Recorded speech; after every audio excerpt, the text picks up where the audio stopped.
ಅವರು ಕೊಟ್ಟ ಸ್ಟೇಟ್ಮೆಂಟು ಇಲ್ಲಿ ಒಂದು ಕಡೆ ಅದು ನಮ್ದಲ್ಲ ಅಂತ ಹೇಳ್ತಾರೆ, ಗಟ್ಟಿ ಧ್ವನಿಯಲ್ಲಿ ಹೇಳೋದಿಲ್ಲ. ಕಾರ್ಯಕರ್ತರಲ್ಲಿ ನಾವು ಕಾನ್ಸ್ಟಿಟ್ಯೂಷನ್ ಬದಲಾವಣೆ ಮಾಡ್ತೇವೆ ಅಂತ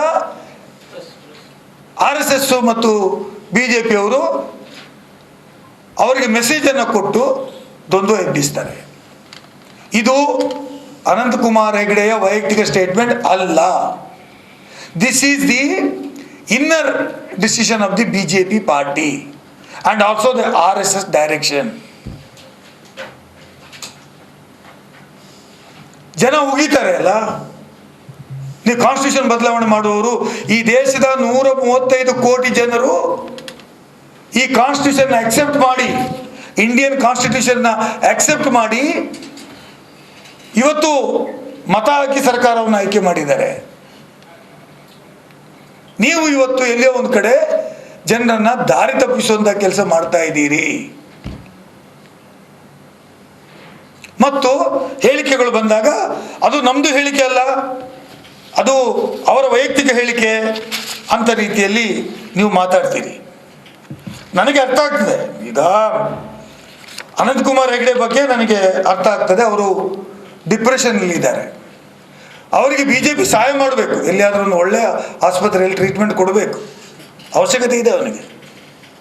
ಬೇಡಿ, ಅವರು ಅಪ್ಪಿತಪ್ಪಿ ಹೇಳಿದ್ದಾರೆ ನಿಮ್ಮ ಅಜೆಂಡಾವನ್ನು. ಹಾಗಾಗಿ ಅವರಿಗೆ ಒಳ್ಳೆಯ ಆಸ್ಪತ್ರೆಯಲ್ಲಿ ಚಿಕಿತ್ಸೆ ಕೊಡಿಸಿ ಅಂತ ನನ್ನ ಸಲಹೆ. ಭಾಳ ತೊಂದರೆಯಲ್ಲಿದ್ದಾರೆ ಅವರು. ಅವರಿಗೆ ಈ ತೊಂದರೆ ಸರಿ ಮಾಡಲಿಕ್ಕೆ ಬೇರೆ ಏನೂ ಆಗೋದಿಲ್ಲ. ಹಾಗಾಗಿ ಹೆಲ್ತ್ ಕ್ರೈಸಿಸ್ ಇದೆ. ಒಳ್ಳೆ ಡಾಕ್ಟ್ರಿಂದ ಚೆಕಪ್ ಮಾಡಿ ಮಾತ್ರೆ ಕೊಟ್ಟರೆ ಅಥವಾ ಅದಕ್ಕೆ ಬೇಕಾದ ಚಿಕಿತ್ಸೆ ಮಾಡಿದರೆ BJPಗೆ ಎಲ್ಲಿಯೋ ಒಂದು ಕಡೆ ಸ್ವಲ್ಪ ಇಲೆಕ್ಷನ್ವರೆಗೆ ಶಾಂತಿ ಇರ್ಬೋದು ಅಂತ ನಾನು ಒಪ್ಪಿಕೊಳ್ತೇನೆ.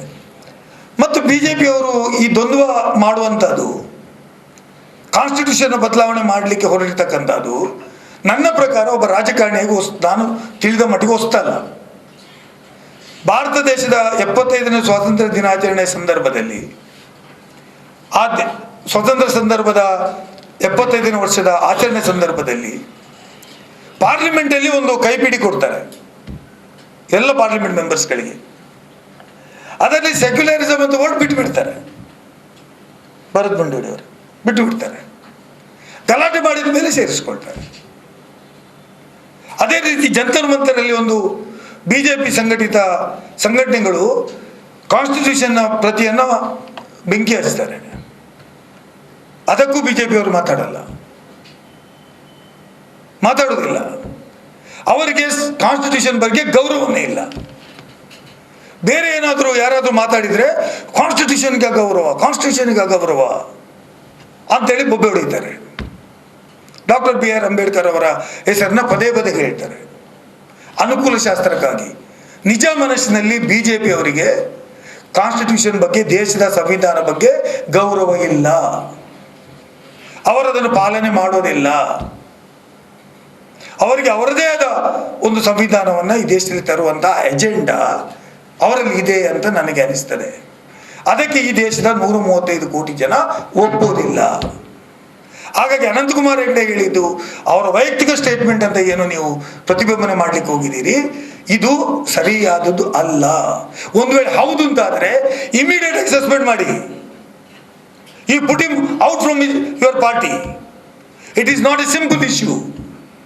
ಇದೊಂದು ಚಿಕ್ಕ ವಿಚಾರ ಅಲ್ಲ, ಸಾಮಾನ್ಯ ವಿಚಾರ ಅಲ್ಲ, ಇದೊಂದು ಘೋರ ಅಪರಾಧ. ಹೌದು ಅಂತಾದರೆ ಈ ದೇಶದ ಪ್ರಧಾನಮಂತ್ರಿಗಳು ಕೆಂಪುಕೋಟೆ ಮೇಲೆ ನಿಂತುಕೊಂಡು ಧ್ವಜ ಆರೋಹಣ ಮಾಡಿ ಈ ದೇಶಕ್ಕೆ ಗೌರವ ಕೊಡೋದು ಹೌದು ಅಂತಾದರೆ ಇಮಿಡಿಯೇಟ್ ತೆಗಿಬೇಕಿತ್ತು. ಸುದ್ದಿ ಚಾನಲ್, ಕ್ಷಣ ಕ್ಷಣದ ಸುದ್ದಿಗಾಗಿ. That's my gadget. Let's go have some fun then.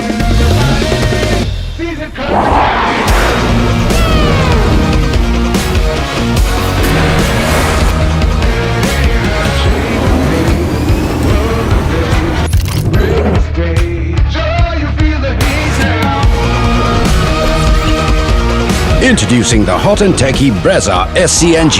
Cool new SCNG tech for a cool new generation.